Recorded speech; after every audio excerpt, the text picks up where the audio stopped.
ఈ వీడియోలో మనం ఎల్బో హ్యాండ్ని ఎలా కట్ చేసుకోవాలి, ఎలా కుట్టుకోవాలో చూద్దాం. కుట్టిన తర్వాత ముడతలు రాకుండా నీట్గా ఉండాలంటే ఎలా కట్ చేసుకోవాలి, ఎలా కుట్టుకోవాలో క్లాత్ పైన నిలువు గీతలు ఉండేటట్టు చూసుకోవాలి. ఎల్బో హ్యాండ్ కోసం 11 ఇంచుల పొడవు తీసుకుంటున్నాను. ఖర్చు కోసం 1 ఇంచు పోగా 10 ఇంచుల పొడవు ఉండే చేతి అనేది వస్తుంది. చంక డౌన్ 3 ఇంచులు. మనం గుర్తించిన ఈ 3 ఇంచుల దగ్గర కూడా ఒక స్ట్రైట్ లైన్ని గీసుకోవాలి. ఇలా 2 లైన్లు వచ్చిన తర్వాత ఇప్పుడు ఫస్ట్ లైన్ నుండి రెండవ లైన్కు 7.5 ఇంచులు ఎక్కడ వరకు అయితే వస్తుందో అక్కడ మార్క్ చేసుకోవాలి. ఇది చంక లూజ్ అన్నమాట. ఇది వెయిట్ని బట్టి మారుతూ ఉంటుంది. 2 ఇంచులు ఖర్చు కోసం. దీన్ని కలిపేస్తూ క్రాస్గా లైన్ గీసుకోవాలి. హ్యాండ్ లూజ్ వచ్చేసి 5.5 ఇంచులు. 5.5 ఇంచుల నుండి మళ్ళీ 2 ఇంచులు కుట్టు వేసుకునే భాగం కోసం వదిలేసుకోవాలి. ఇప్పుడు ఇలా క్రాస్గా కలిపేసుకోవాలి. ఈ లోపల లైన్ అనేది ఫ్రంట్ హ్యాండ్, వైట్ లైన్ అనేది బ్యాక్ హ్యాండ్. ముందరి భాగం వైపు కొద్దిగా ఎక్స్ట్రా క్లాత్ని కట్ చేసుకోవాలి. ఇలా కట్ చేయనట్లయితే క్లాత్ ఇగ్గినట్టుగా ఉండి అన్కంఫర్టబుల్గా ఉంటుంది.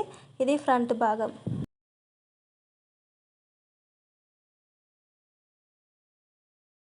ఈ కొలతలతో హ్యాండ్ కట్ చేసుకోవాలి.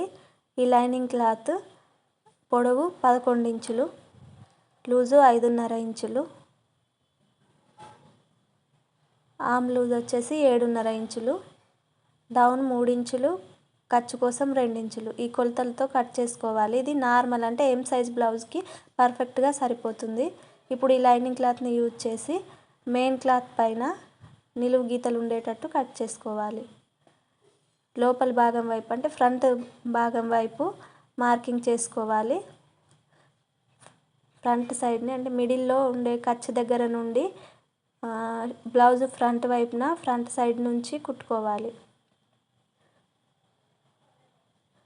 ఇలా మొత్తం హ్యాండ్ పొడవు కరెక్ట్ బ్లౌజ్ పొడవుకి సరిపోయేట్టు చూసుకోవాలి.